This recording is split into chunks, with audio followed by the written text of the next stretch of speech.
जिन कंडक्टरों ने खट्टर की या ये कहें कि खट्टर सरकार की मदद की थी, अब अनिल विज ने हरियाणा में परिवहन विभाग संभालने के बाद उन कंडक्टर्स की छुट्टी की तैयारी कर ली है। अब आप सोचेंगे कि ऐसा क्यों, क्या है इसके पीछे पूरा माजरा।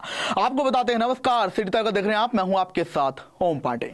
तो देखिए, अब खबर ये आ रही है कि हरियाणा में लगभग 800 कंडक्टर्स के जो वेरिफिकेशन है उसके आदेश दे दिए गए हैं। बता दें कि अनिल विज, जो कि हरियाणा में परिवहन मंत्री हैं, उन्होंने आदेश दिए हैं और कहा है कि ये जो 800 कंडक्टर हैं, क्योंकि अनिल विज को शिकायत मिली थी परिवहन विभाग में कई अधिकारियों के द्वारा कि हरियाणा कौशल रोजगार निगम के तहत जो कंडक्टर्स भर्ती, उनमें से कई ने जो है फर्जी प्रमाण पत्र और कई कागजात फर्जी बनाकर जमा करवाए और ये नौकरी पाई, जिसके बाद अनिल विज ने बड़ा एक्शन लिया है और 800 कंडक्टर्स के जांच के आदेश दिए, जिनमें सबसे मेन है एक्सपीरियंस सर्टिफिकेट। और ये भी मेन क्यों है ये भी आपको बताएंगे। तो आपको बता दें कि फिलहाल फर्जी प्रमाण पत्र के जरिए जिन कंडक्टर्स ने नौकरी पाई है उनकी जांच के आदेश दे दिए गए हैं और अनिल विज ने सभी के सभी जितने भी हरियाणा में जीएम हैं, महाप्रबंधक हैं इन बस डिपो के, उन्हें आदेश दिया और जो महाप्रबंधक या जीएम उन्होंने भी अपनी कार्रवाई शुरू कर दी और इसके लिए अलग से एक जांच समिति भी बना दी गई है। अब आपकी जानकारी के लिए बता दें कि ये फर्जी प्रमाण पत्र के पीछे आखिर जांच क्यों हो रही है। तो आपको बता दें कि जब 2018 में 18 दिनों के लिए कंडक्टर्स और चालक जो हैं, ड्राइवर वगैरह हड़ताल पर गए थे, तो इससे यातायात में दिक्कतें ना हो, यात्रियों को परेशानी ना हो, तो ऐसे कई लोग थे जिन्होंने तब बसों में कंडक्टर की नौकरी की थी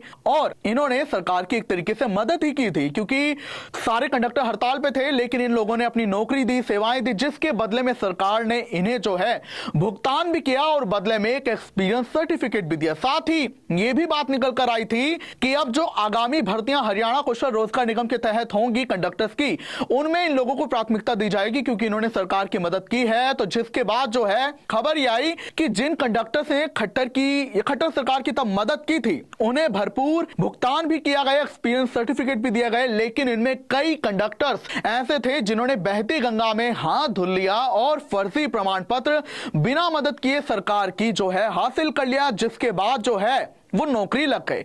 हालांकि इसी के बारे में जब कई शिकायतें आई तो अब परिवहन मंत्री अनिल विज ने बड़ा एक्शन लिया है और इन 800 कंडक्टर्स की जांच के आदेश दे दिए कि इनके एक्सपीरियंस सर्टिफिकेट हैं, उनकी जांच करो। तो ऐसे में अब अगर देखा जाए तो अनिल विज जो हैं बिल्कुल एक्शन मोड में हैं और काफी टाइम से जब से उन्होंने परिवहन विभाग संभाला है, लेकिन अब तक उनका सबसे बड़ा आदेश है जहां पर 800 कंडक्टर्स के एक्सपीरियंस सर्टिफिकेट की जांच के आदेश दे दिए गए हैं, वेरिफिकेशन के जांच के आदेश दिए गए हैं कि उन्होंने जितने भी कागज जमा कराए हैं उनकी जांच करो, क्योंकि अनिल विज को शक है कि इनमें से कई ऐसे लोग हैं जिन्होंने सरकार की मदद भी नहीं की और बहती गंगा में हाथ धुलकर फर्जी प्रमाण पत्र हासिल कर लिया और अब जो डिजर्विंग लोग हैं, हकदार लोग हैं, उनकी भी नौकरी खाकर बैठे हैं। तो इसी को लेकर अब जो है उन्हें निकालने की भी तैयारी है। बहरहाल आप इस पर क्या कुछ कहेंगे हमें जरूर बताएं। साथ ही इजाजत चाहूंगा, देखते रहिए सिटी तहलका। अब किसी भी प्रकार के दर्द से क्यों होना परेशान, जब ऑर्थो चार्ज कैप्सूल हो आपके पास। सभी प्रकार के दर्द में आयुर्वेदिक पद्धति पर आधारित रामबाण इलाज। कबीर औषधालय का ऑर्थो चार्ज ऑयल, कैप्सूल और सिरप आपको देता है तुरंत आराम। अनेक प्रकार के दर्द जैसे sciatica, spondylitis, rheumatic pain, arthritis, lumbar pain, सभी दर्द को दूर करने का रामबाण इलाज 100% आयुर्वेदिक जड़ी बूटियों से बनाया गया ऑर्थो चार्ज कैप्सूल और ऑयल एक बार प्रयोग में अवश्य लाएं। अधिक जानकारी के लिए संपर्क करें। एड्रेस: कबीर औषधालय, सेक्टर 14, सोनीपत, दिल्ली, NCR।